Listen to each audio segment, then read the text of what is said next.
Okay. Hello and welcome to the Tuesday, September 16th, 2025 meeting of the Litchfield Planning Board. Will everyone stand for the Pledge of Allegiance?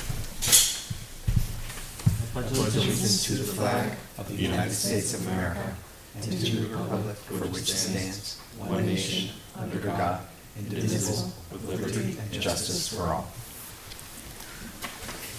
Okay. We'll start with roll call of members present. Jared O'Connell, Vice Chair. Russell Blanchett, member. Letha Riley, member. Jesse No, alternate. So we are missing several members. Jeremy, Michael. Michael Croto, who is our usual chair. Travis is out sick, and we are also missing our selectmen's rep. So Jesse, would you like to serve as voting member in absence of the voting members? Yes, I do. Awesome. So yeah, I guess first will be public input on non-agenda items. Does anyone have any input on items that are not on today's agenda? I just see an applicant only, so no public input. So the first item on our agenda is a conditional use permit for a detached ADU at 141 Charles Bancroft Highway. Applicant Vanessa Pucilio. Are you present? Come forward and address yourself to the board. Thanks. Hello, I'm Vanessa Pucillo, 18 Mason Drive in Litchfield, and on behalf here we have on the homeowner of 141 Charles Bancroft Highway, Michael Thibodeau. Okay, so we have the permit application form on the portal. So looking at that, we'll start with if it's ready for acceptance. Have all fees been paid and abutters been notified if applicable? Fees are paid, abutters don't get notified. Yeah, I guess just at the ADU.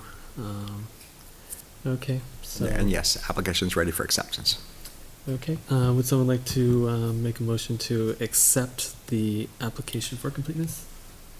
Mr. Chair, I move that we accept the application for 141 Charles Bancroft Highway, conditional use permit for a detached ADU.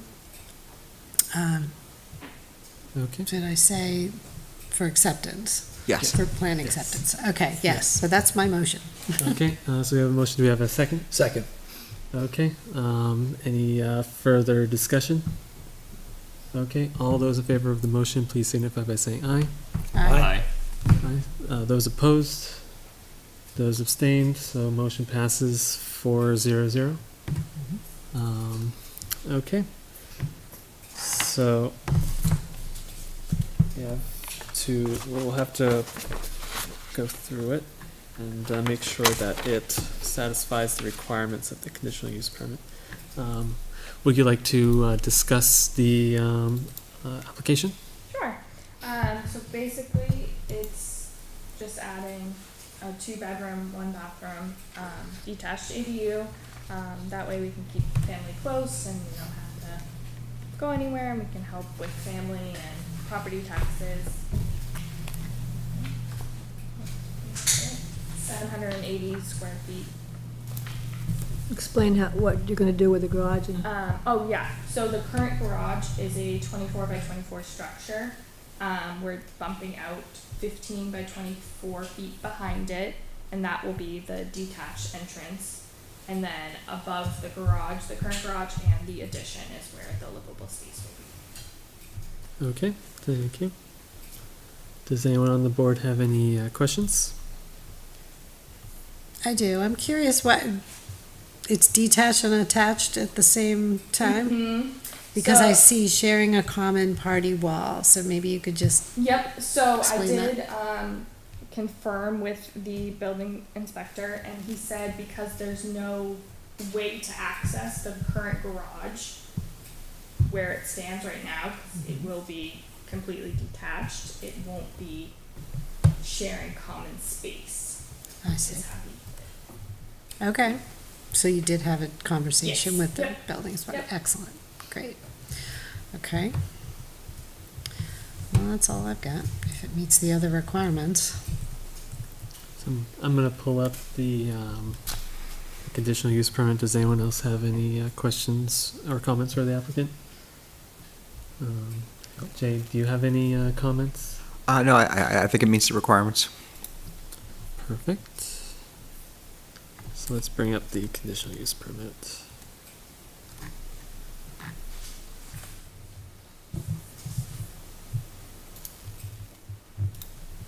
So, yeah.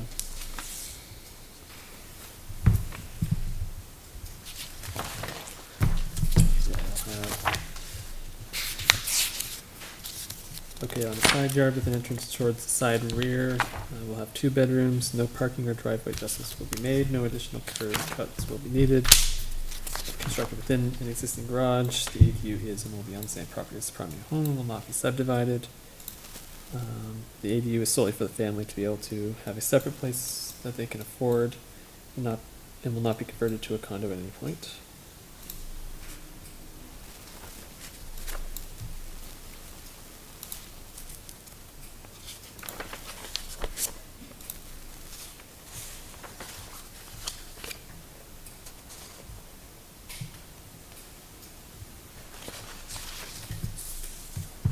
Okay, so you can find the requirements for accessory dwelling units on the planning board page on the Litchfield, New Hampshire website.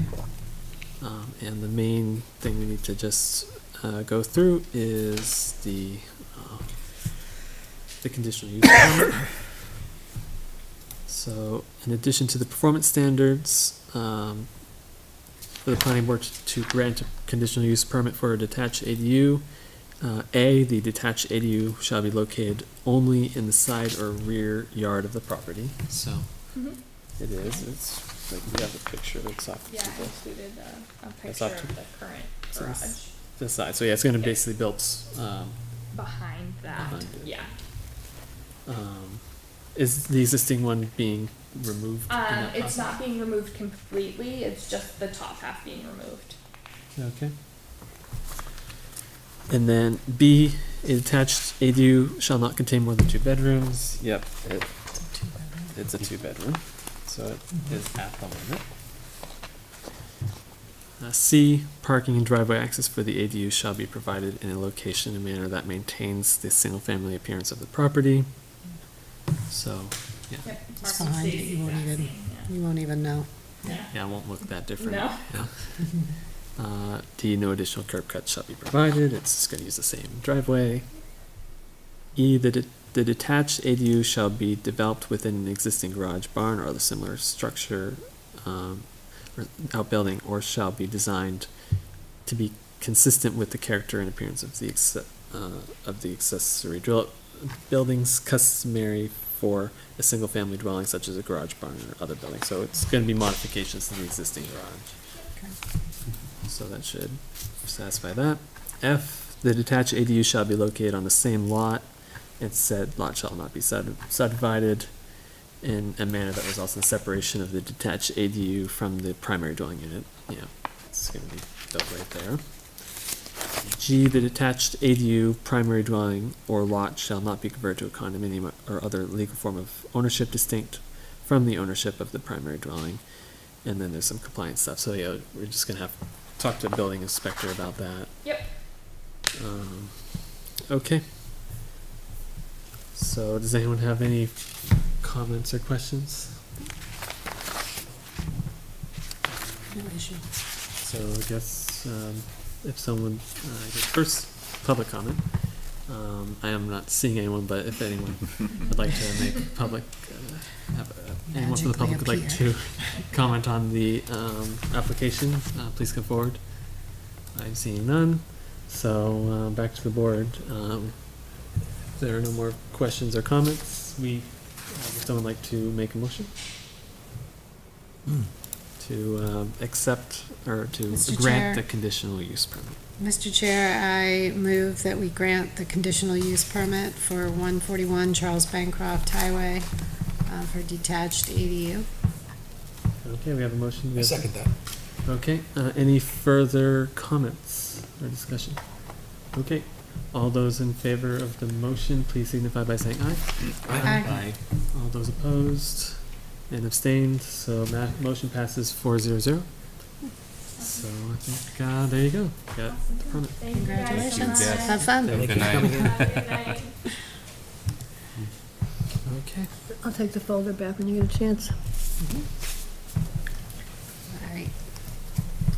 so next on the agenda is first consideration of possible zoning changes for March 2026. So for that, I think we'll hand that over to Jay. So McCall. I've got a couple, but we also have one that maybe we could start with that's in your portal, and this was a suggestion from the building inspector. It's really pretty simple. It is proposed as a modification to the definitions section, to modify the definition of, I gotta go back to it, of a two-family. Basically just indicating that it means that they have a, shared, they're separated by a party wall. So basically, I think the idea, well, Joan can probably speak better to the intent than I can. So, I think I know why, but go ahead. right, it would be a foundation to attic separation with a fire-resistant wall or horizontally. You could put a garage on either side, but according to the building inspector, it wouldn't work to have a garage in the middle like the new ones on Talent Road. Because we're saying that the dwellings have to be separated by the firewall. Right, so you couldn't separate them by a garage or, by a breezeway or something along those lines. Right. You can, there's also, some of them you can see going right, if you're going down 3A, as soon as you cross into Hudson, there's some on the left-hand side that are like that. Kettlebell. That have the Those are very garage in the nice. middle Yeah, or? dumbbells. I'd like to build more of those. So I'm opposed to making this change because I don't see any value to not allowing that style of construction. What, the garage in the middle? Yeah, I think the garage in the middle makes good sense. It's definitely nice for the occupants. Mhm. It's not as good for the character. So it, Well, I don't Look at think, these buildings, they're if you look at nice. the new ones on Talent Road, the character is all right, but there's one on Page Road that didn't have the separation like this, that went round and round.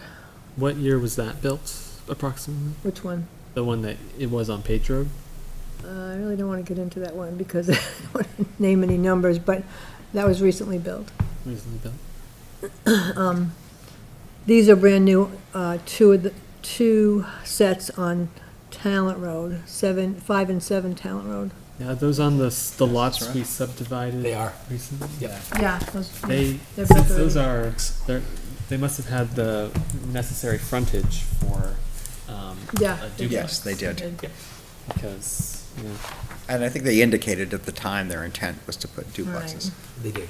yeah. And when I saw this configuration being built, I thought, I like that. It Yeah, because you fits. get more separation from the next Yeah, dwelling unit.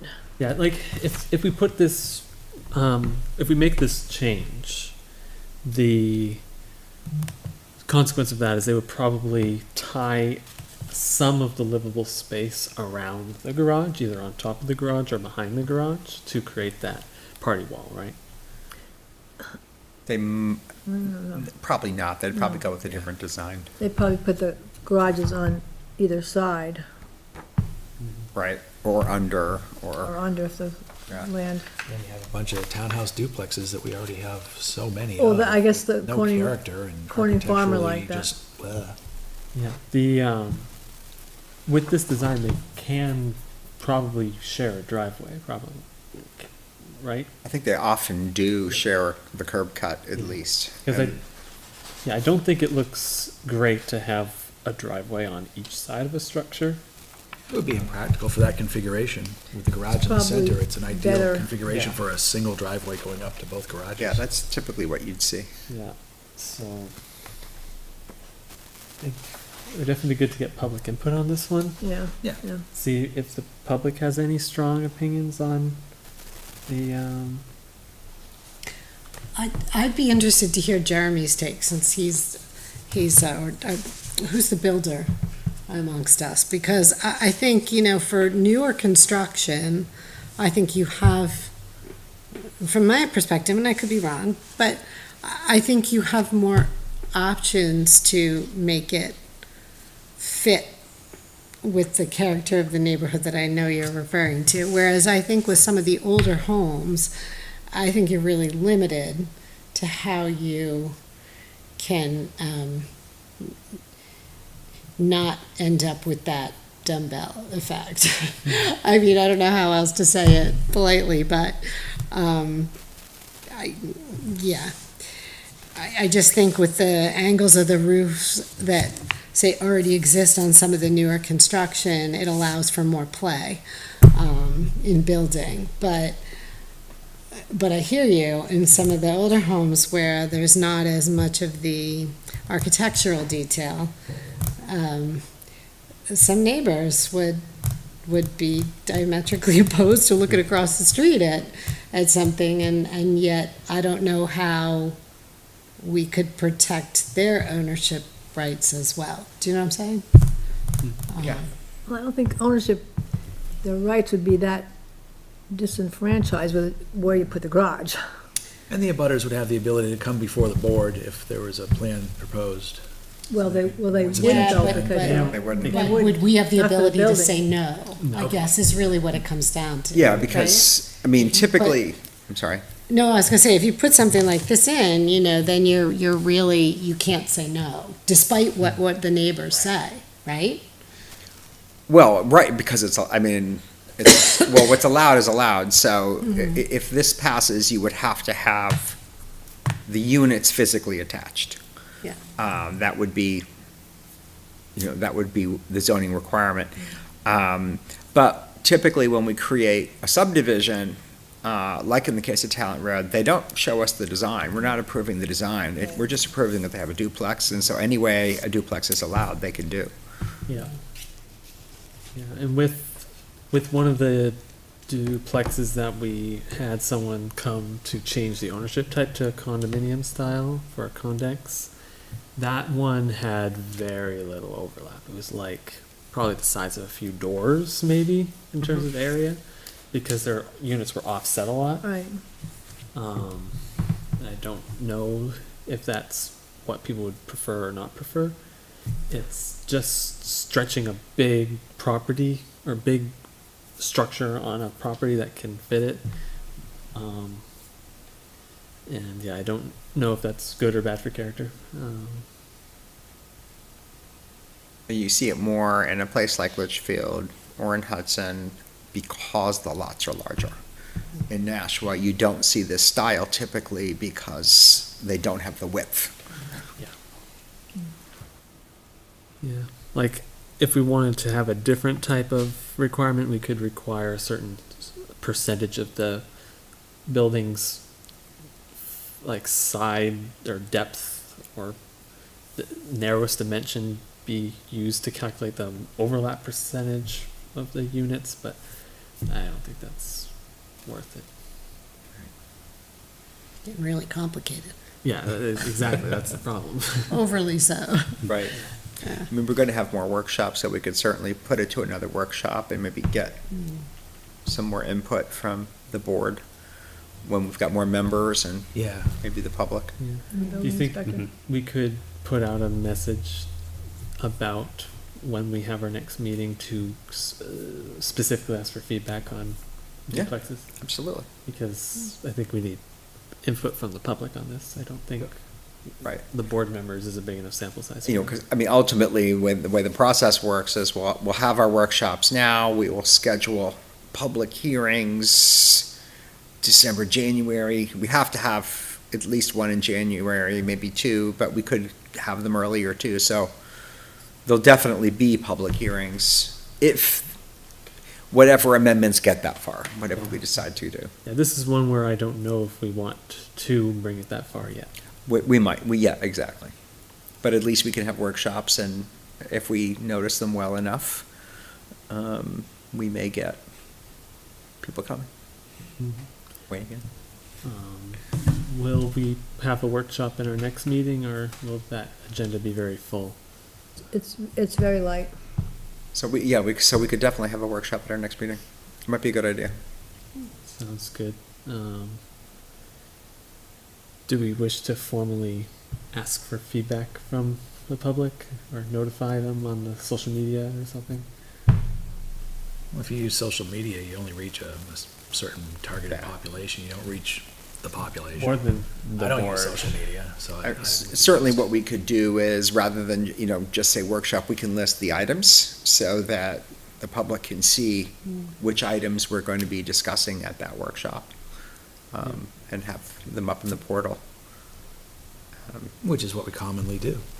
Yeah, exactly. Yeah, does the newsletter in town go out on that Facebook page that apparently everybody looks at? Probably goes on the Litchfield page. Kim does one She every does. month. Okay. Yeah, I mean, I know I've seen Kim's thing. I'm just wondering if that reaches the social media folks too, because we get it on email. Yeah. And you can find it on the town's website. Right. And I find that to be really helpful to know what's going on. Also be interesting to just know if there's any sales data out there or value comparisons. Does this style sell for more than other styles? Is it more in demand? I don't know. Yeah, if I were a buyer in the market for something of that configuration, I would prefer that over the traditional mushed together units, tenement building sort of style. Yeah, I mean, Now, Corning Farm has 4 in a building. Where do they put the garage? Does everybody have a garage? Yeah, there's, Garages are under. yeah, it's on the fronts of the units. So the center two have garages right up against each other, and then you have one at each end. It looks pretty good.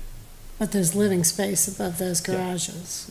Yeah. Yeah, it's a very different design. Take a look at that. Not at all like the dumbbell ones. Not at all, yeah. What did you have for? So I've got 2, potentially 3 items. 2 where I have drafts. I don't think we need as many as I brought. Thank you. And both of these are, expressly to meet statutory changes. Do I need one more down there? Oh, we got 2. So, maybe coincidentally, because we had one on the agenda tonight, but, so state law changed, regarding ADUs, and now ADUs, both attached and detached, have to be allowed by right.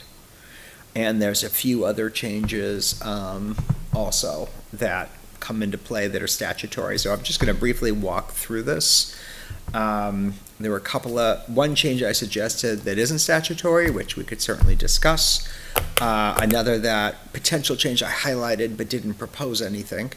So just starting on the first page, section 50704B. Our current requirement is that an ADU can't be less than 500 square feet or more than 800 square feet. I suggested getting rid of the minimum only because I'm not quite sure why we have a minimum, but if we do, that minimum precludes tiny homes. Exactly. And that was what that minimum was put in there for, was to preclude tiny homes. At the time, there was some concern about that. Right. I think we're beyond that concern level now. I think we would be, and there are at least 2 manufacturers in our regions who want to produce tiny homes specifically because the statute has changed, allowing detached ADUs. So again, we can think about that, but I suggested eliminating it. But it's something to think about. What's the square footage of a typical tiny home? Around 350, I think. 300, 350. They're obviously much smaller. So then by eliminating the minimum, so I understand it, then, and if somebody wanted to do a tiny home, you were talking not as a primary residence, you were talking as a As an ADU. detached ADU? Yes. Okay, And some of them, so there's one company in Lineborough Mhm. that's looking to manufacture them, and those are on wheels, which is a whole different conversation, but their concept is you could actually bring it in and use it as long as it's needed, and when you don't need it, you could just take it away. And the other one I know of is Reed's Ferry Sheds that's interested in, no surprise, it Yeah, really makes does make right? sense. They're beautiful sheds. They're beautiful sheds. I'd They have live in one. electricity there, so whether they go down that road or not, but it really does make sense. So that's just, it's something to think about. The statute says that an ADU can be up to 900 square feet. However, a town can allow larger. So do we want to go to, we do not have to go higher than our 800. Statute does not require it. It's just a question mark. I highlighted it for that reason. Do we want to go higher I'd or like not? to put some input into that. We're getting a lot of applications and therefore sending a lot of applications to the zoning board, which I thought that's not the intent of the zoning board, to keep sending everything to the zoning board. Right, if we're Right. doing a lot of sending stuff to the zoning board, then we need to adjust our regulations. So that's why I highlighted it. Do we want to raise the limit, and if so, to what? So what's the majority of the things that go to the zoning board that, They're around 1,000, some of, there's been a couple that are over 1,000. The biggest one was that garage that was on top of, Yeah, or well, the one that was on top of the garage. Yeah. okay. I, was I think huge. 1,000 wouldn't be unreasonable. I think if you get into 1,200, then you're talking about 2 dwelling units.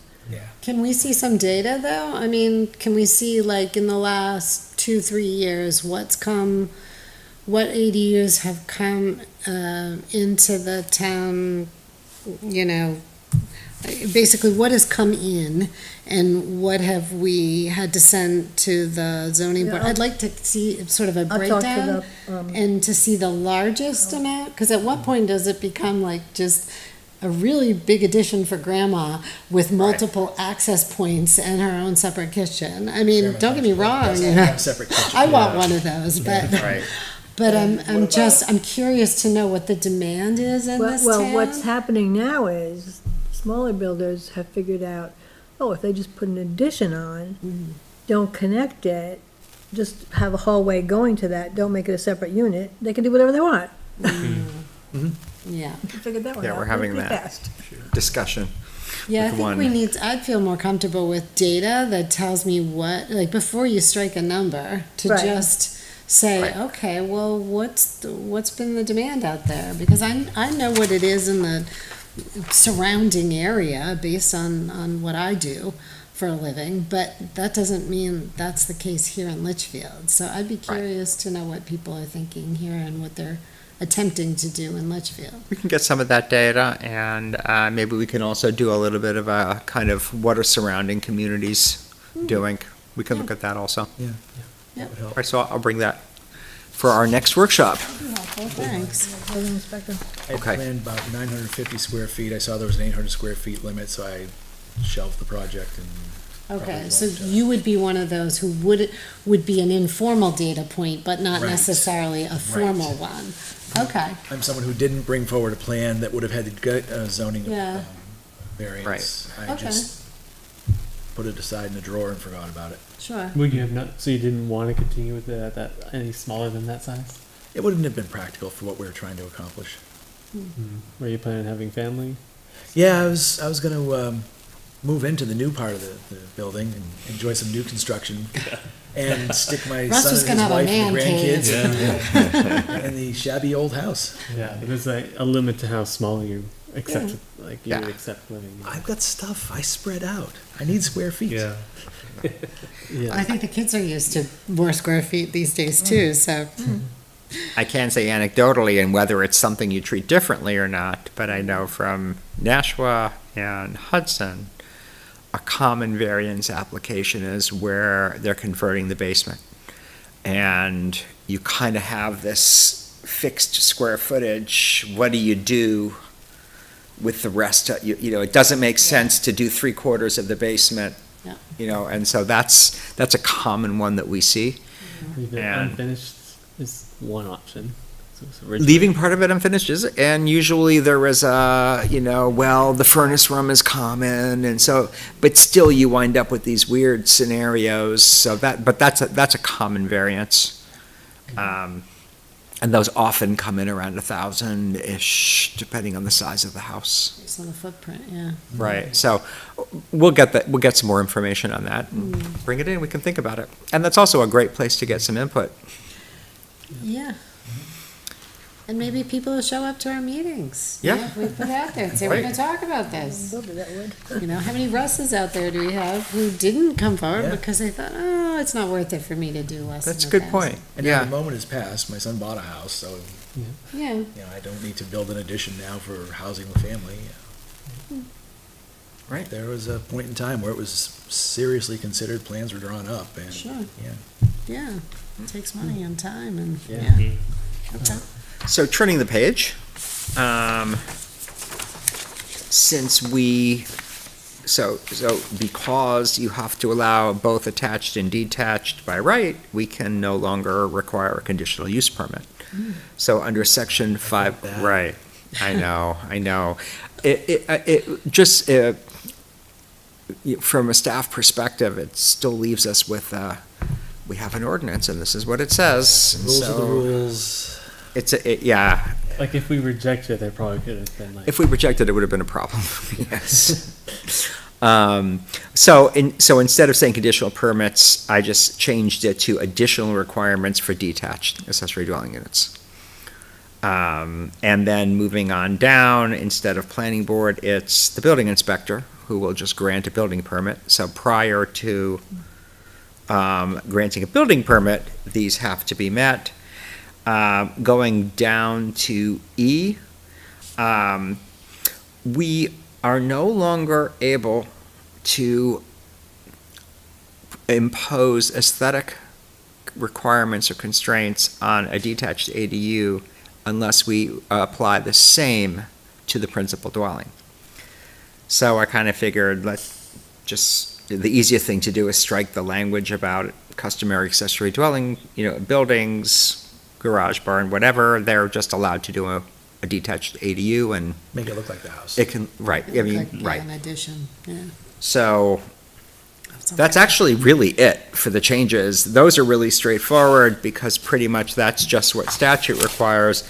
The real area is, I think, a debate of the minimum and the maximum, and we have flexibility there.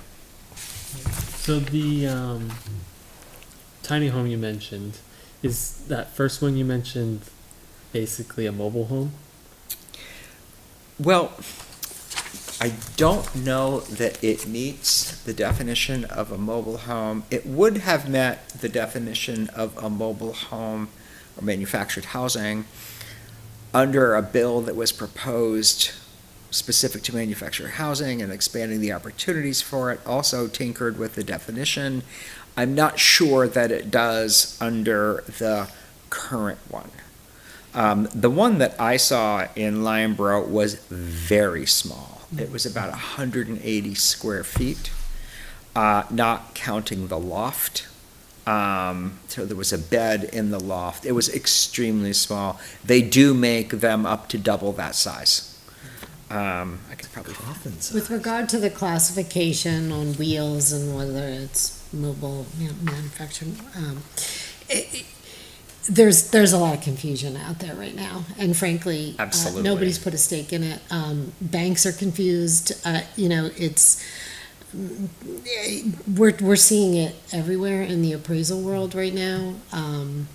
It's very similar. The best similarity I can give you is very similar to the issue with, how the e-bike has come along.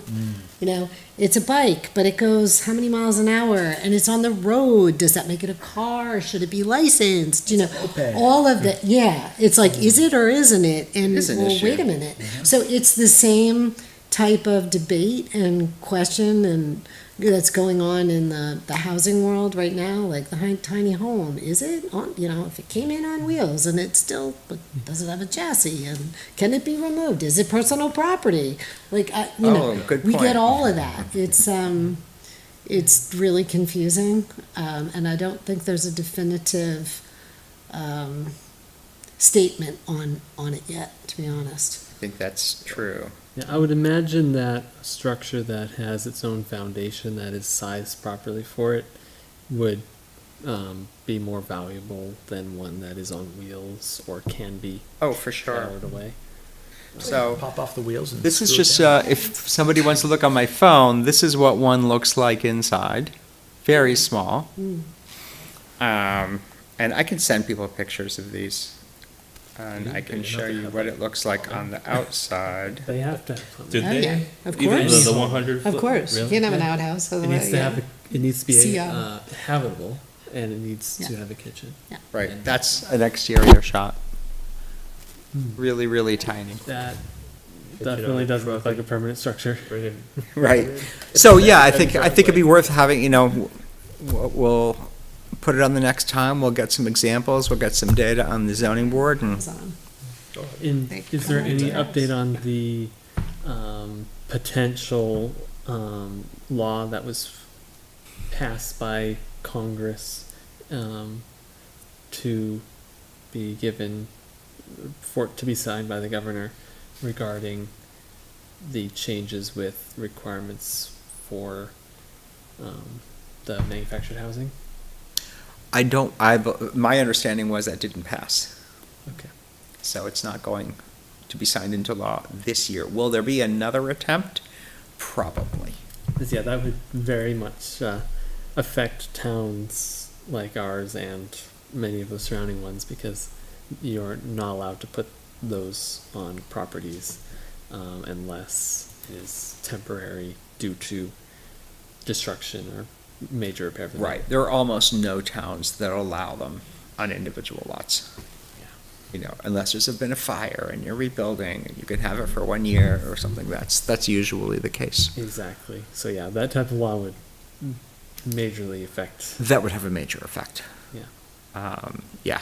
So, yeah, that didn't pass. Could it come back? Yes. Maximum lot sizes are probably coming back also. I hear there may be one prohibiting limits on cul-de-sac length. So We there's. don't have that. So. Right, we don't have that. But there's a few that are gonna bubble up for sure. What survives, I think, is the question ultimately. I know NHMA is already gearing up to oppose any mandates, so I don't get excited, until Until we're it's way, instead. way down in the Yeah. process. It's on the governor's desk. Yeah, I mean, certainly it's got to pass at least, because usually these bills there's going to be a negotiation. What passes the Senate's different than the House, so there's amendments, and then you've got a committee of conference, and if it comes out of that, then I'll pay attention.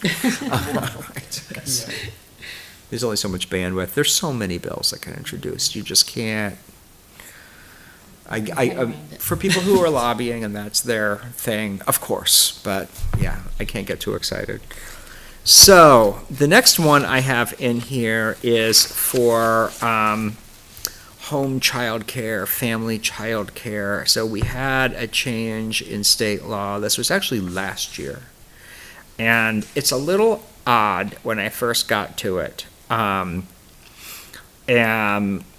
So the way the statute was written is you have to allow home child care facilities either by right or as a conditional use. Those were the only two options.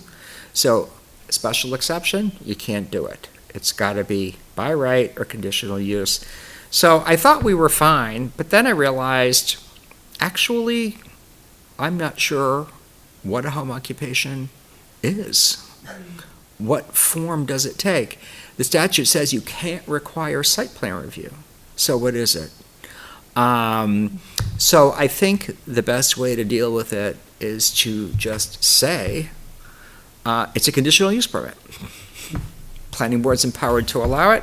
So now, what we would have is, the way our ordinance is structured is we have home occupations that are by right and home occupations that require planning board review. So what I did, and this is deeper in your packet if I didn't say that. So what I propose is changing, instead of home occupations requiring planning board approval, it would be home occupations requiring conditional use permit. Nothing else substantively is changing for most things, except that there were some other requirements, other changes that happened in the statute. So these are just reflecting statute, nothing else. So the first one is terminology, and I am gonna have to double check because we'll probably have to change, we might have to change the definition in the definitions section also as a part of an article. So they're now, instead of family child care, it's now called family home and group child care facilities. So I figure let's just use the statutory language. And they are two different things, so we have to allow both. Again, as conditional uses. The next, where you see the 6 struck, it's only because there was only one place where we said 6 and then the letter 6. Other places we just say the number, so I just say, let's stop doing that. So the very end, all the language that we currently have is the way it used to be in the statute, but they now added that last line, provided that the after-school and holiday increase in capacity is permitted by the state fire code and in compliance with any local ordinance. Well, that seems reasonable. And then now we have another category that we didn't used to have called family group daycare home facilities. Those are larger. They're 7 to 12 children. And again, these are the specific requirements. And once again, it's exactly the same as family home childcare facilities. It's just larger. And I took it straight out of the statute.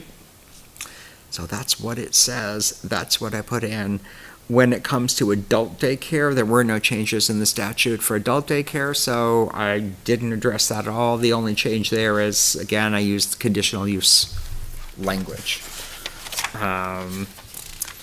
So that's it.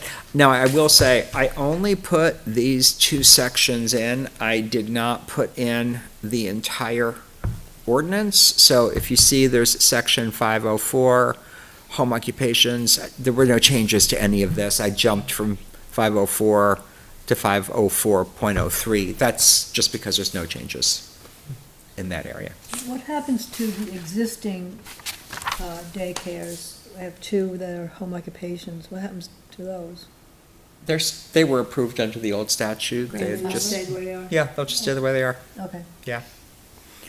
But anything coming forward now, so, I mean, really, it's mainly a change in nomenclature and following what the statute says. Yep. And do you think that the family group daycare will be able to be done under the requirements of up to 2 non-family employees on the premises? Well, that's a good question.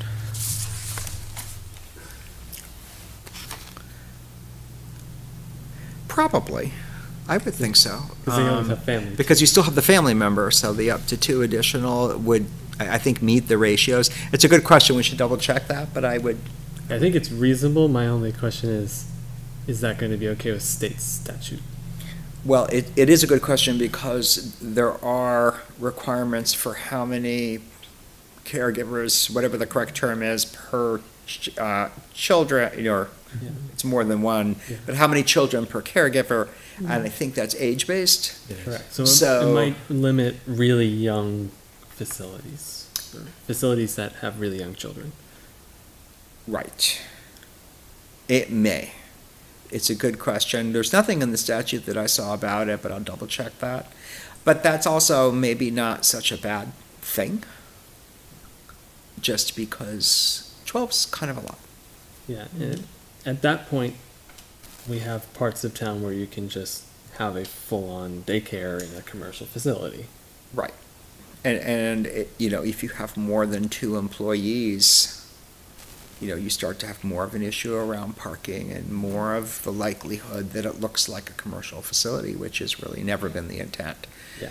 So, So, yeah, hopefully we don't have to change that. So these would only be home-based. these are home-based. The ones that are coming in as commercial would be under some other ordinance. Yes, that would just be commercial, and those are in a commercial zone, so those would be. So, yeah, but it's a good point. I think I'll look up the regulations on that, so we have an understanding of what those ratios mean. Sounds good. Yeah, it's kind of a lot. So that's what I came up with here. Obviously, we'll put those on for the next one also. The only other one that I kind of want to throw out, I did not make a bunch of copies for everyone, although I could certainly circulate one, and I will email it to everyone, is if anybody wants to see a print copies. So Clean Energy New Hampshire came out with a model solar zoning ordinance, and they are promoting this. The reason why I didn't take this further yet is there was a workshop, where's my brain? A webinar. So I wanted to attend that and just see what they were talking about and get a little better understanding. Obviously, they are a clean energy advocacy organization, so that's why they're promoting it. They want to encourage solar. My thinking, though, in looking at it was, I really never gave it, within the context of Litchfield, a whole lot of thought, because we really don't address it. And I know it's kind of come up in passing a couple of times, because Litchfield has these wide open agricultural fields that, could be desirable locations for solar And arrays. access to a lot of power lines. Yeah, Right. Litchfield is close to, has some of the main lines for Because you're the close to state. the airport and their grid. Yeah. So, That's why Litchfield was considered as a site for a nuclear power plant back in the 50s or 60s. No way, really? Yeah, PSNH Oh, wow. bought land at one time, and the they were river, considering sure. building Seabrook. I could see that, Seabrook here. Well, we might have to be thinking about that with the new smaller ones that they're talking about down the road. But I guess as I They have solar. oh yeah, as I was going through the draft, I realized that there are a lot of different ways you can have solar, and what we want or what we don't want is one question, but we don't address any of it. So rooftop solar is an obvious, and that's as an accessory use, and I think that's pretty much allowed, and you pretty much have to allow that.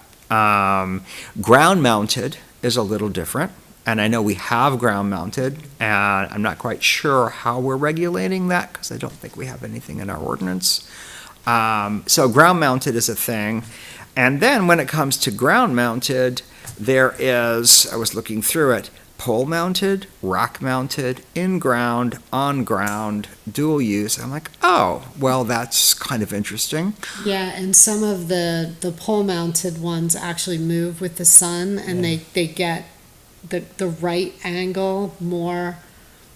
They're way more efficient and, Right. and way more successful My in neighbor has one of those. providing the power. Yeah, it's very So it just raised the question in my mind of, good raising the question, because right, is, I know in some other communities, there's been controversy around them. I know there was controversy around some in Hollis, where people didn't like what they were looking at. So it just caused me to think, gee, should we be having a conversation around this? Should we be thinking about creating some sort of ordinance? And then the other key part is, in all the, in the cases of residential homes or some commercial, it's an accessory use. But then there is also solar arrays as a primary use. And is that something we want to contemplate? And if so, where? Industrial zones, commercial zones, all of the above, none of the above? Is it by right? Is it a conditional use? So, yeah, that kind of got me thinking, one of these days, we are probably going to have someone come in, impressed with right, yeah. and want to do this. Is it something we want to think about proactively? Or do we feel like absolutely not, we don't want these, and we're going to prohibit them? But I figured we should probably have, I don't know that we want to go that far, but I think we should have the conversation. There's also the dual use ones, which I think are interesting. Those are where you have active agriculture alongside solar arrays, so that can be sheep grazing, it can be beekeeping. There are different ways to do it. Those are usually, kind of going back to those distinctions, those are usually mounted on the ground, not in the ground, so they're like on a pad. So there's no permanent alteration of the land. They can go back to being plowed fields. Generally, there's Yeah, usable of space under. And they're designed either because of their height or their spacing, they're designed to allow for grazing, sometimes actual cultivation between them. So that just got me thinking, maybe this is a conversation we should have, and maybe we should start thinking about what do we want, where do we want it? Yeah, and there are also instances where they will put solar arrays on top of parking lots. Absolutely, and those canopy style ones, and I've parked under those, they're actually really great. They're expensive, but to have the benefit of generating solar while keeping your car shaded is really nice. Yeah, it is, yeah. And partly sheltered, it's great. Yeah, we should definitely not prohibit that. That's that's an example of a dual use that probably should be absolutely allowed in a commercial zone. Yeah. At least in a commercial zone. So yeah, maybe we only allow dual use, or maybe one's allowed by right and one isn't, but Yeah, I would definitely want feedback from the public for the fields of solar. I think so. I think commercial primary use solar arrays might not be something people want to see. Yeah, the only one in our area that I've seen is the one on Fidelity's land. Yeah, and, it's huge. Yeah. Just tore down a bunch of woods and put solar panels in there. Yes. And landfills are popular. So I know there's one proposed in Hudson. Manchester has one. In Nashua, Pennachuck has put one in next to Pennachuck Junior High School or Middle School. You can't see it really, but they've done a ground-mounted solar array. I don't know that that's just sold commercially. We could also, if it was of interest, we could bring someone in from Clean Energy or Revision Energy, one of those groups who does these, and talk about them. That might have some value. It'll be interesting after you've attended the webinar to hear. Oh, I did already. Oh, you That's, did? yeah, that's why I waited to put anything together until I did. Okay, I That's why I thought it don't was have still anything pending. together. And I also wasn't sure if we wanted to go down this road, I didn't want to start taking the time to craft language until we had a sense of a direction. So at very least, what I'll do is I'll email everybody this publication. Yeah, please. And, if there is more interest, the expiration of the tax credits may well reduce the push. It's the end of this month, right? I thought it was the end of the year. Is it the end of the month? I think it's the EV tax credit goes away at the end of the month. Yeah. Other tax credits expire at the end of the year. Yeah. I'm looking at a biomass heat system right now that its credit expires at the end of the year. Yeah. So that may change the push for some of these. But regardless whether it does or it doesn't, to your point earlier, if one of these requests comes our way, at the very least, we should have something Guardrails. out there that says allowed here, not allowed here, you Right. know, allowed this way, not allowed that way. That's Type of thing. that's kind of what I'm thinking. Yeah, I agree with you. Because realistically, I think with the parking lot canopies, that is usually mission-driven because they're expensive. People are usually doing them because they want to, it's part of their environmental consciousness. But that doesn't mean we couldn't see it. We absolutely could see somebody coming in and wanting to do something like that, so. The payback period for that is probably so long that it's not the most economically feasible without those other types of incentives. I think that's true. But the ground-mounted ones, Right. they can pay for themselves. They can. And dual use or accessory use can make sense. So, all right, we'll entertain it. I'll send it to everybody. We can think about it and see if we go from there. Yeah, I can definitely imagine the farmland being someone wanting to put them there. I can absolutely imagine that. Yeah. Yeah. Yeah, that makes good sense. Power lines are nearby to tie into. We need an Right. all of the above energy strategy, and this is one Sell of those. back to the Right. electric company. Right. And if that's something we wanted to allow, or allow in certain cases, then maybe that's where you say, well, okay, but it's on ground, not in ground, or, it's got to be this way, or we'll allow only dual use, or however, right? However we want to. I can imagine a dual use requirement where they just don't farm it anymore, I could too. which, But then you lose the benefit of the income from farming that property. Right. yeah. But if they're, I can imagine them maybe unofficially intending to not farm it anymore and just Mhm. say, oh, we're going to farm it, and then not. Right. Well, if you don't put the sheep out there, then you're going to at least have to mow it. I was gonna say it's a source of income, no matter how you look at it. You know, somebody's gonna use it for, to your point, grazing something or planting something or farming something, and in this case, it might be electricity, you know? Right. Yeah, so, Right. Or planting wildflowers between them and raising bees.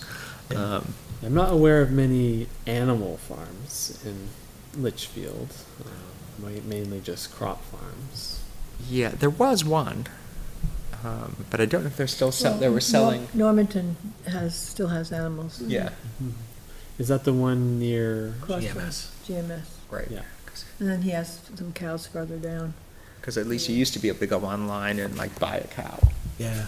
oh, cool, Yeah, or half a cow. Or that's awesome. Fresh beef. All right. Well, at very least, I'll send it out to everybody. We'll put it on the agenda for the next workshop, and we can give it some thought and maybe come up with some other examples. Great, thanks for your work on that. Absolutely. Yeah, Should- okay. Should we formally, request a, social media post regarding the planning board wanting feedback on These potential items. items? Yeah. How does that work? I don't know when Kim would do the next newsletter. So we can Something ask. for September. I'll ask her. Whether it'll come in time for the next one, I'm not sure, but we could ask. Or at least put it out there as, these are some of the things, did you know? These are some of the things the planning board is talking about this Right. month, you know? There's a news And item on the town decisions website, you will link be- that to yeah. the socials. Yeah, I think, official news item on the town website is, Yeah. I think, something that would be beneficial. Yeah. So who's gonna write the copy for that?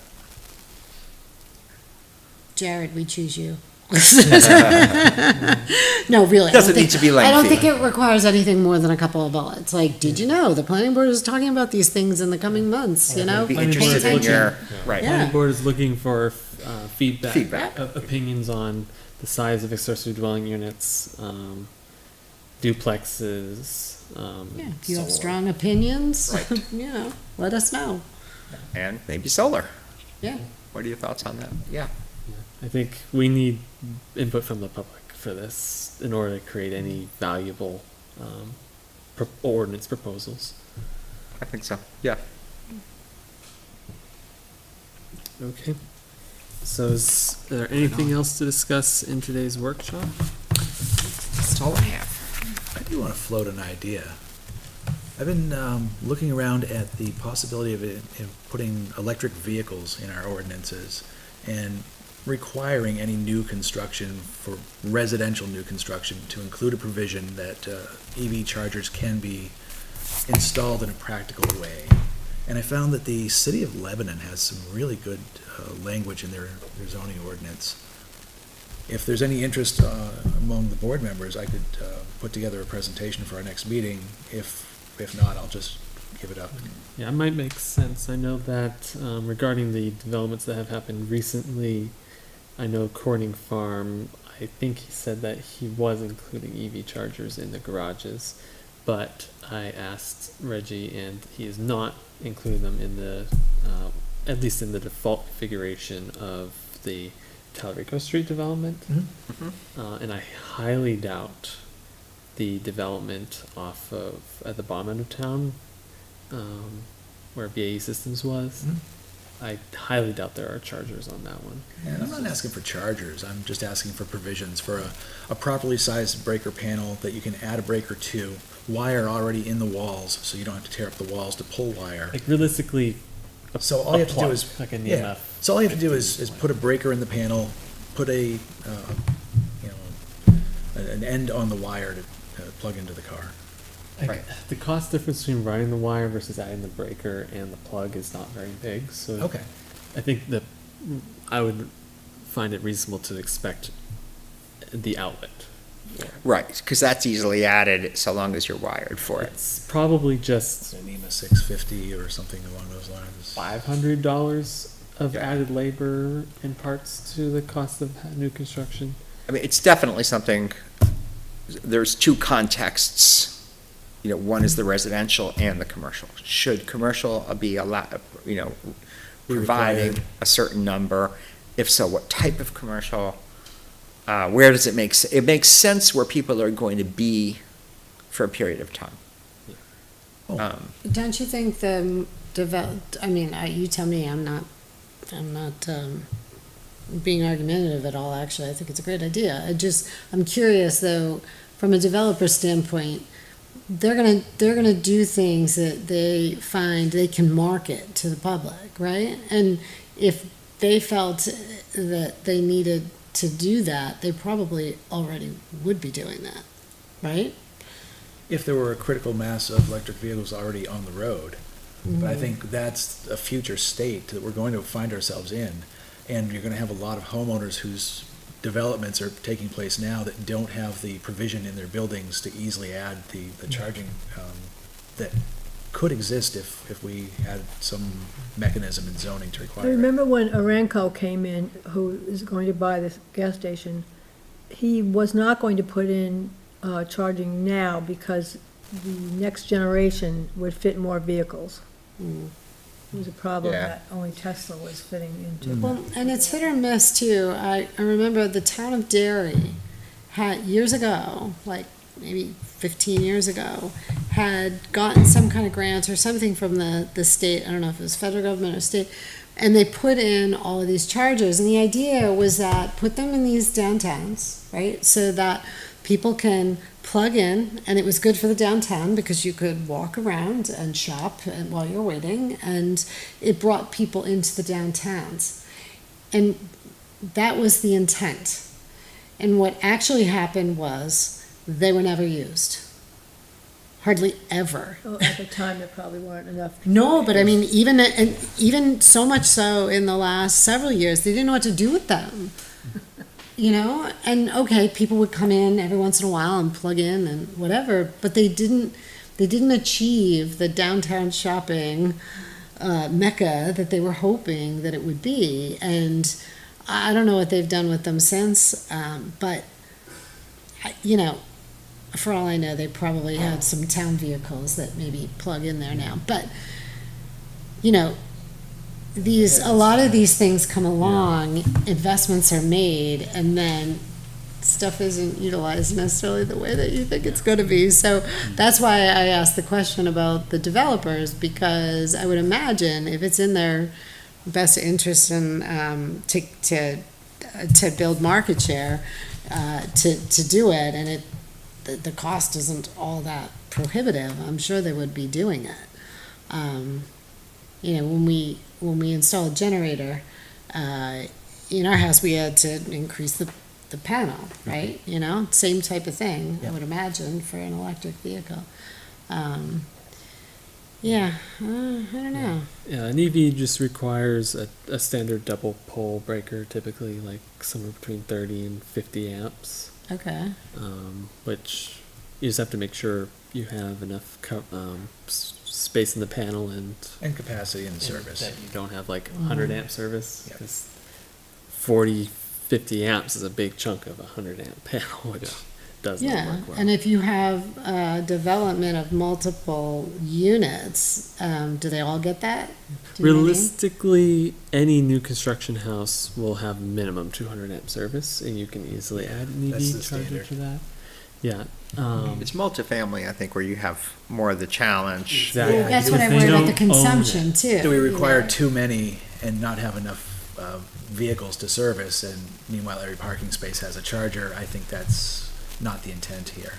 Like, I think some minimum, maybe one for every 3 units or something, something we can arrive at that makes sense for the density. yeah, So like, are you thinking like a requirement? Is that what I you're am thinking about a requirement for this, yeah, for any residential development to include some level of service compatibility. yeah, for a multifamily one, like the one that might come across from the golf range there,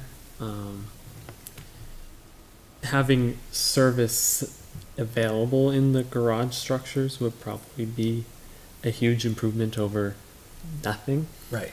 And that's all I'm thinking Because that we require, is just the wire must exist in place when the building is developed. The panel must have the capacity to service that wire. And then it's up to the future owner or occupant to put in the charger, put in the breaker. And if it's a multifamily structure, they would probably also need to have a meter put in. Sure. So it'll have to be set up so that meters can be put in inside the garage units.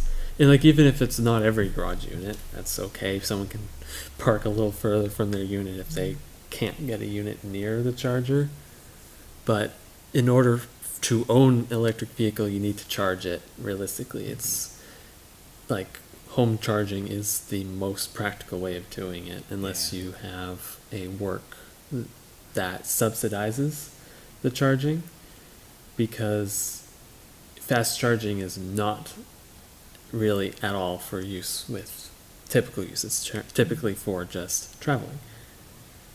So, I'm not so sure how I feel about dictating to it, but I am open to listening to any of you. Like, if you wanted to tell us more, I'm Yeah. open to hearing Put about together a it. presentation for the board. Yeah, At our future workshop, I'll bring this forward. It's great. That's also a great one to get input on. yeah, yeah, right? yeah. Let's add that to the news. Oh, yeah, let's add that to that. Yeah, and then there's the And it would be interesting to know from the town how many of the cars that are registered in Litchfield. I'm a data person, can you tell? Of the cars that are registered in Litchfield, how many of them are electric vehicles, either full electric or hybrid? It we would, could- it would we could be probably helpful get to that. get Yeah. with Green Town, Probably Yeah. has that. you know? It would That'd be helpful great to- data to get. Yeah. like And it doesn't mean that you couldn't have more people Right, that what's our way. It's current just adoption what's rate? yeah, exactly. And what was it 5 years ago, 10 years ago? Like, Yeah. you know, And how many people in town are on the Slate waiting list? How many people have paid a Mm. deposit for a Slate vehicle? true. I'm Like- waiting for mine. Get that. yeah, Mhm. like on the board, we have 2 EVs already on the board of board members. Me Oh, yeah? and Jeremy have electric vehicles. But yeah, also New Hampshire is one of probably a lower adoption compared Yeah. to a lot of our neighboring states, because we have 0 incentives, whereas Well, and we, Massachusetts has some incentives. it also takes 20 minutes to get to the supermarket. So, you know, I mean, it's a little different, you know, I mean, Where they yeah. don't have chargers. Yeah, I Right. mean, we have a lot we drive a lot here. Yeah. Of all the places I've ever lived, I've never driven more than I've driven here. It's Right. absurd. But yeah, the horror stories regarding EV ownership are typically those who are in multifamily scenarios. So yeah, we Right. definitely have to address that. Or it's, my out-of-state relatives visiting with EVs. Yeah. Where'd they charge? Whole Foods. You go over to Whole Foods. The I'm telling Elm you, that's where you Street, go. Elm Street Garage in Nashville. Oh, okay. So it's been kind of a hassle. Either I have to follow, and drive there so they can charge it, and then drive them back, or, yeah. You're a good It person. is interesting how few places there are that are public Hmm. yeah, around here. it's Yeah. not great here. It's not great. Pheasant Lane Mall, you can go down there. Yep, I've charged there before. Yeah. I've charged in Mall, New Hampshire has some too. And then in New Hampshire, there's some chargers in Concord for. I think Concord has some, definitely Tesla ones, and then Right. north of that, the only ones are Tesla ones. And there's Unfortunately. places where you don't really feel comfortable leaving your car overnight, Yeah. you know, or for, several hours, so there's that too. Yeah. But that's a whole different. So Yeah. requiring EV chargers in home construction would be a little bit tougher sell because there's nothing stopping the homeowner from paying to add it later or paying to Except for the upgrade it. inconvenience of tearing up that wall from the breaker panel to the driveway to run the wire in the house, and then hoping that you have sufficient capacity in that breaker panel when, at construction time, this could have all been calculated out, that the loads would have been properly set in the panel, the wire would be in place, even if it's just a dark wire, some At point that point, later you light it up. just put a breaker in it. At that point, just running the wire is like most of the labor. Right, so let's avoid that future labor by requiring it right at the start, Yeah, like in this because running wire is no fun. in this year, it definitely doesn't really make sense in my opinion to build houses without an outlet in the garage for it. Yeah. I love But what the about a charger. house without a garage? You Not can every house is built with a garage. you can have an out exterior outlet for Right. Yeah, so let's include that as part of the requirements for the construction of those units. just an outlet. Yeah. Or even just the wire. If it's too much of a burden to the developer to put a breaker in there, make sure the panel can accept that breaker at some future point. Make sure that there's a spot near the driveway to put that outlet, and just have the wire in place. If everything else is too much to ask, put the wire there, and then drywall over it, and it's there, and it can be lit up at some point in the future when it's needed. Yeah, I still have to pay to put in a level 2 charger in Yeah, my place. I'm gonna have to do that when Slate does release their trucks, and I do buy my cute little Slate truck, tear up the walls and pull the wire and all that.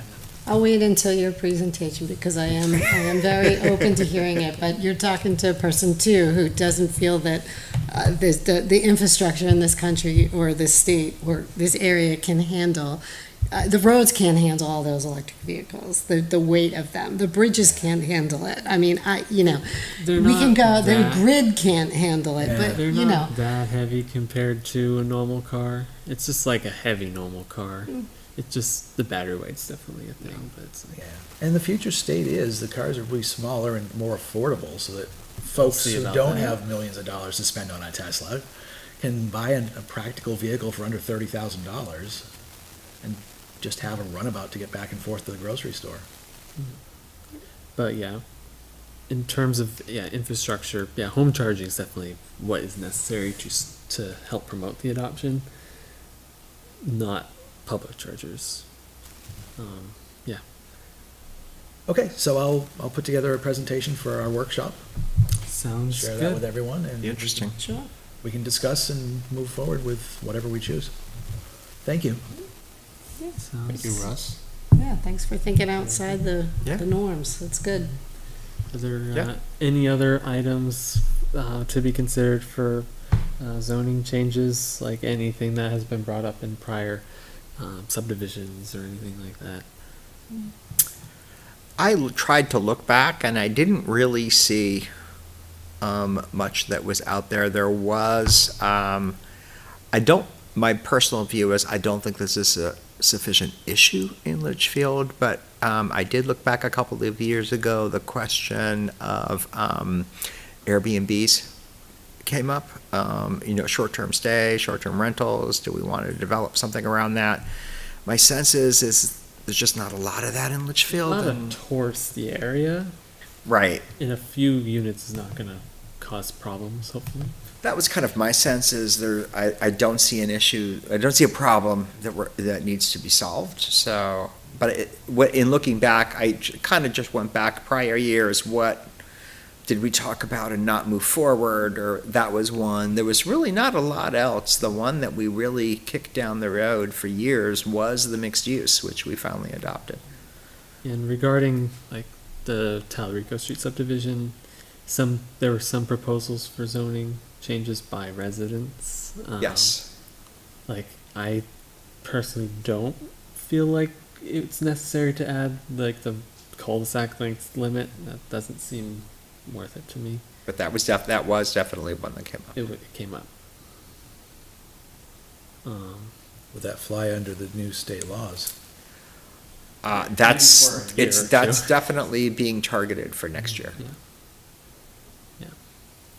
Part of the reason they're targeting it is because in a lot of areas, it is these kind of back lots that are available for development, and cul-de-sac length restrictions can make it prohibitive Yeah. to develop them. So Oh, yeah, that, there's that's also- why it's been zoomed in on. There's also the question of requiring secondary egresses for certain developments. We don't require it unless the fire department says this looks like a safety hazard, and then we Right. ask them to do it. I don't know how enforceable that is. And very often, it's emergency only. Yeah. Like Rose Meadows has that emergency. Yeah, they got an easement Right. through the neighboring. Lobster boat property. Yeah. So, do we want to codify any requirements for developments larger than a certain amount having a minimum second egress for emergency? If we did, my sense is that would be subdivision site plan regulation, not really zoning, because that's where we get into those details. Um, Now, would that require a town vote on that? No, So that would be easier. right. There are more things we need to address in subdivision and site plan regulations, but I figure maybe we did so much with stormwater, and then we did parking, so maybe we focus on zoning and then come back to subdivision site plan. We don't have to do it that way, but it feels like we've got a few meaty items here. Yeah, and I think the focus should be on, anticipating the next problem, the next challenge, right? Versus just trying to solve every little one-off, If we can stick with the big stuff, and it seems like we did that with mixed use, and over time, you guys have been very thoughtful about what you address and when. I think if that's the mindset, keep going forward, I think it'll be fine. But I think I've seen other towns do this before, where they start nitpicking and get into all of this. You can do this, you can't do this, you can do this, you can't do this, and it becomes a nightmare, and then nobody wants to come to your town, and we don't want that. So you got to find that delicate balance, and it seems to me Litchfield has kind of always had that, maintained that, very thoughtful about their growth. So I think, as long as you continue in that vein, I think that's true. it'll be good. Yeah, the town spent a lot of time, mixed use is a good example, I mean, that we spent a lot of time on that, both the ordinance and then working through the design guidelines. That was a significant investment. Have there been any applications that are in the pipeline for any mixed-use developments? No. No, not yet. I suspect there will be, though. Yeah, probably. Rates have to start coming down, I think, before you see some of that. Which they might. There's Well, going to be a lag, but yeah. yeah. Yeah, but yeah, clearly they did the test pits in the lot Mm. near the I saw sand and those. gravel. Yep. You can see all the posts where they did them. It's a challenging business when, from the time you get approval to the time you're actually constructing to the time you're selling, so much can happen in that time space. So it's, Yep, and time is money. yeah.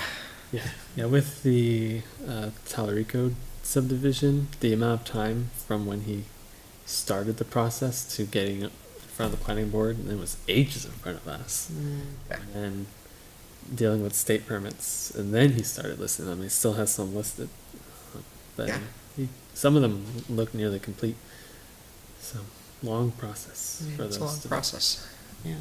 And you can get, significant changes in Yeah. economic conditions Good or during bad? that time.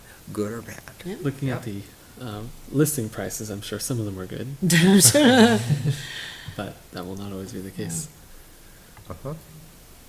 Okay, any other things to discuss during our workshop?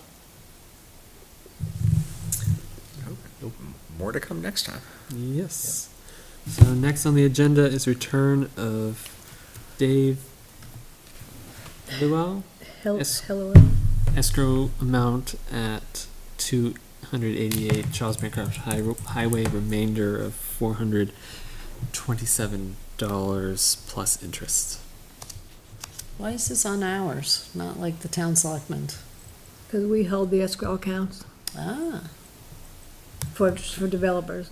Is okay. this for the Oh, it's for developer, the- okay. former winery location? Right. Mm. And what was the escrow held for? And Jay's review, and there was no, Lou didn't have to look at it because he had looked at it when it was the vineyard. So, Okay.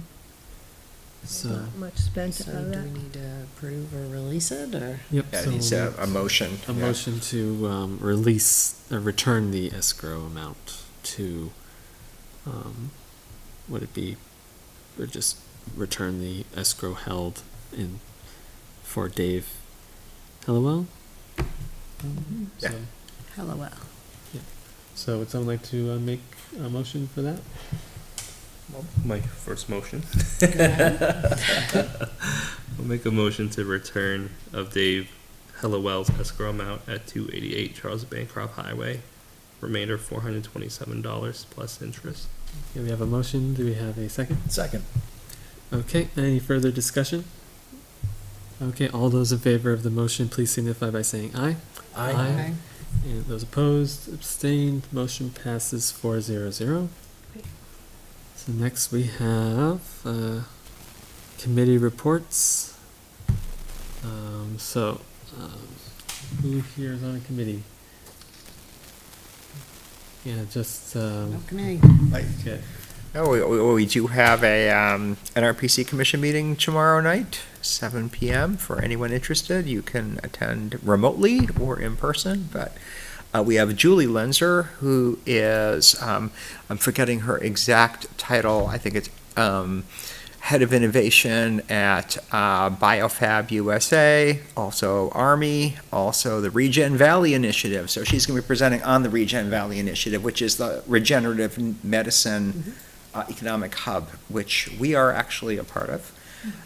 So that'll be, I think, an interesting presentation, overview of what it is and what the progress has been to date. And then we will follow that with a discussion from Bill Watson, who's the Director of Planning at DOT, to talk about basically all the projects that are being removed from the 10-year plan. So that should be interesting. So, budget constraints and inflation. Yes, Yes. never a good combination. Yeah. Okay, any other committee reports? Yeah, we missing some people who are usually on the On committees. committees. Okay, so next we have approved the September 2nd, 2025 minutes. Who was here for that meeting?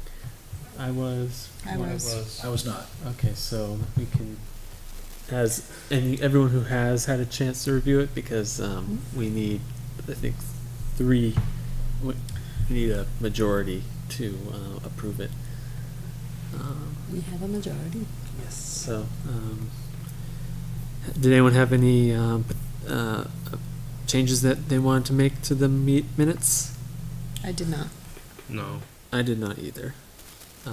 So would someone like to make a motion to adopt or approve the September 2nd, 2025 minutes? So moved. Okay, we have a motion. Do we have a second? I'll second. Okay. Any discussion? Okay. All those in favor of approving the September 2nd, 2025 minutes, please signify by saying aye. Aye. Opposed and abstained? Abstain. So motion passes 3-0-1. Nice. Okay.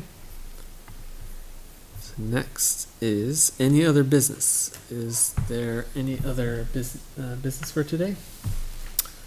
I do not have any. I would like to report that this week, I think maybe yesterday, Renee Thoreau got his DOT permit.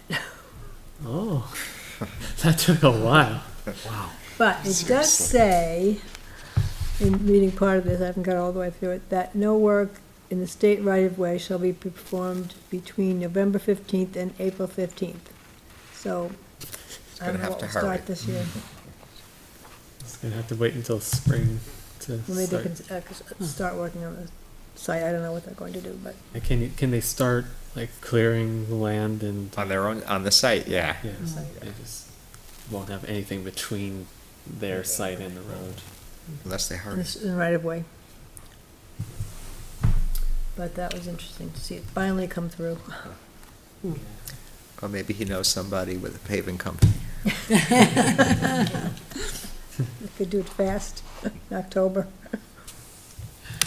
Yeah, that would have to be done really fast. They are working with the paving company already for the sidewalk, so Yeah. that could And happen. the Cutler Something could Road happen, improvement, I believe, is finished, that they widened the intersection out when it met 102. The elevation didn't change as much as I thought, but I haven't come up that way. Have you come up? Oh, yeah, I travel that route every day. You couldn't come out onto 102? Yep, and to come off of 102 back onto Cutler. It's a lot better coming out. No, Yeah, it's they Yeah. took a few trees down. big not trees. enough trees. Did they- If you're looking towards the, It's not painted yet, the lines aren't painted yet. right, it's not painted yet. So coming up to 102 on Cutler Road, and you're looking to your left, the sightline isn't as good as I'd hoped it would be. There's still some overgrowth there that should be cut back. And personally, I miss the angled approach onto 102 because the traffic's coming at you pretty quick and you've got to launch into it. Yeah. Yeah, so now you're not at an angle going this way, yeah. But coming off of 102 onto Cutler, it's an improvement because now folks can go around you. I don't know how many times I've been sitting there waiting to turn, just waiting for somebody to come and rear end me. Now they can get around. And once the lines are painted, that'll be a much nicer intersection. Yeah, I agree with you. Once the lines are in, I think it'll be easier even to turn into Cutler from there, but I did like the gentle, I was worried about that. But, no, it's, Do you feel like it's a You graded different it okay. elevation coming in? yeah, it's better than what I thought it might be. Okay, good. But coming out, I'm not sure I have the same opinion on 102. I felt like a lot of stuff coming in on an angle was actually harder, but Because you had to look back over your shoulder to the left. yeah. I felt like it was more blind, but, you know. It's part of the daily commute. I'm just kind of used to that. I think the Launch. safety is typically safer at the 90 degree in that Yeah. scenario. Yeah, So they say. I'm sure there's a lot of studies to verify that claim because, yeah, why else would we not? Yeah. But Worst case for my scenario. comfort, it was much more comfortable to just launch into traffic. Yeah, true. So people just have to be a little more patient. Ooh, what? That doesn't happen on the morning commute. Unfortunately. Okay. Any other items for any other business? Nope, Okay. I'm happy to make a motion to adjourn, Mr. Chair. Okay, you may make a motion if you would like to do that. I just did. I make a motion, we adjourn for the evening. Okay, we have a motion. Do we have a second? I'll second. Okay, we have a motion and a second. Any other discussion? Okay, all those in favor of the motion to adjourn, please signify by saying aye. Aye. Aye. Opposed, abstained. Okay, Matt, motion passes 4-0-0. Okay, thank you for Excellent. watching the September 16th meeting. See Next you meeting's October 7th. October 7th. Perfect. See you then. Okay.